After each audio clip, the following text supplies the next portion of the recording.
문제가 그러면 됩니다. 이 개편안에 눈치를 보지 않고 그렇게 자유롭게 쉴 수 있는 직종이 얼마나 됩니까? 그렇습니다. 그래서 노동계가 지금 정말 많이 반발을 하고 있는 거고요. 우리가 주당 52시간 하면서 연차를 무조건 써라 하지만 지금 작년 말 기준으로 우리나라의 연차 소진율이 71%밖에 안 됩니다. 그러니까 아직도 20%는 못 쓰고 있고요. 이것도 평균의 개념이기 때문에 네. 노조가 강하다든가 대기업이라든가 이런 데는 쓰겠지만 실제로 연차 반 이상을 날리는 곳도 어마어마하게 많다는 것이죠. 예. 이런 현실이 버젓이 존재하는데 몰아서 일하고 몰아서 휴식.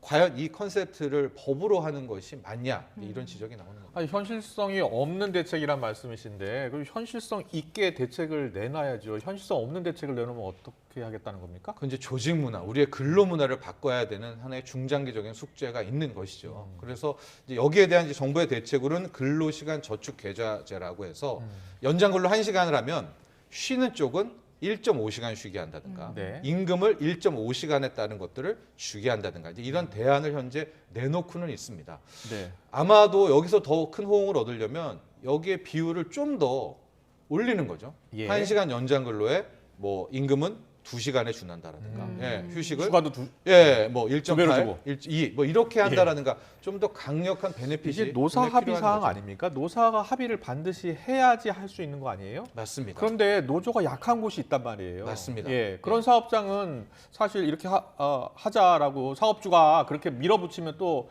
계약할 수밖에 없잖아요. 예, 일단 말씀 정확히 하셨는데요.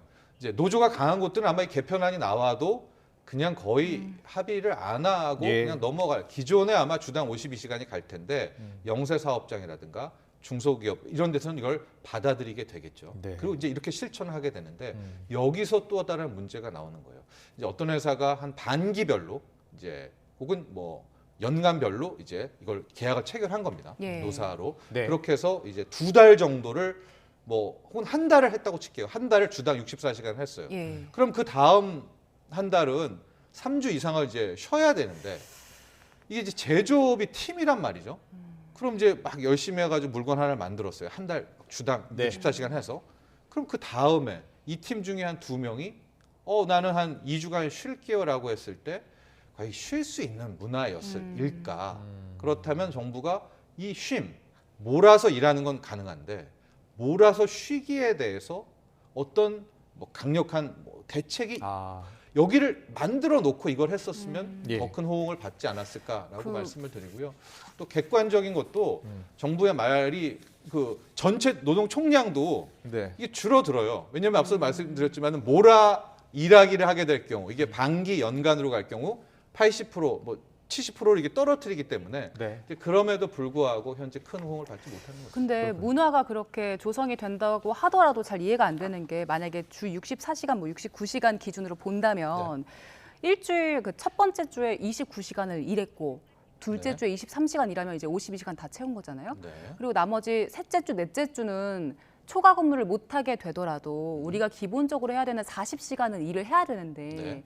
그럼 결국 몰아 쉬는 거는 아예 못 하는 거 아닙니까? 그러나 이제 휴가를 차곡차곡 뭐 세워서 예. 가라라는 뭐 그런 얘기들이 나올 수가 있는 거죠. 아, 그 대목에서는. 그렇군요. 네. 예. 알겠습니다. 여러